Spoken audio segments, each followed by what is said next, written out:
Happy weekend sa lahat. Ayan, ano tayong kabalot. So, happy weekend. Kasi Saturday ngayon. At tayo ay papunta sa work. So, grabe ang lamig. Feel na feel ko ang lamig ngayon. Hindi naman masyado, hindi naman sobrang baba. Gaya ng 1 degree, 2 degree. Ngayon is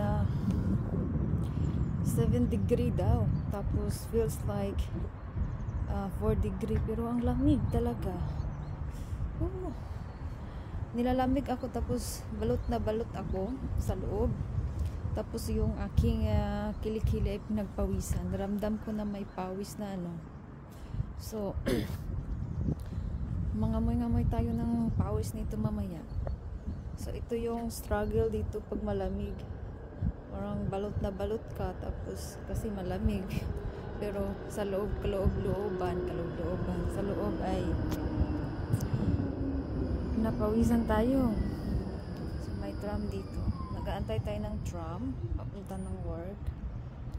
Kasi naiwan tayo sa isang tram. Hindi ko na-catch yung tram. Nag-bus kasi ako, tapos nag-tram. So yun yung tram. Ayan, mag-aantay naman tayo ng 5 minutes.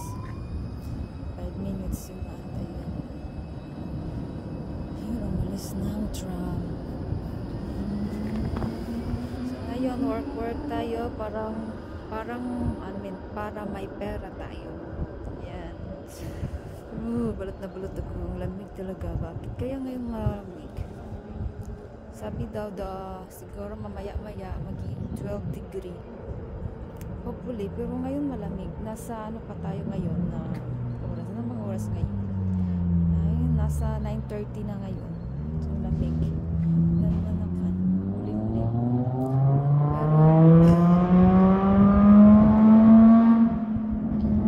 Pero magkulimlim at utong pa dito ngayon, guys. Tingnan nyo mga leaves. Ayan.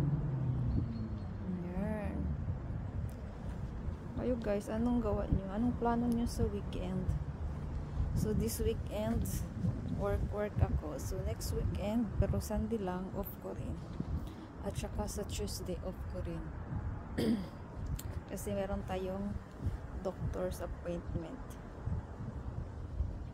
Yan, dito na ang tram guys. Ayun. Ayun. Hindi nyo pa makita yun. Paparating na. Paalam. Bye. Happy weekend sa inyong lahat.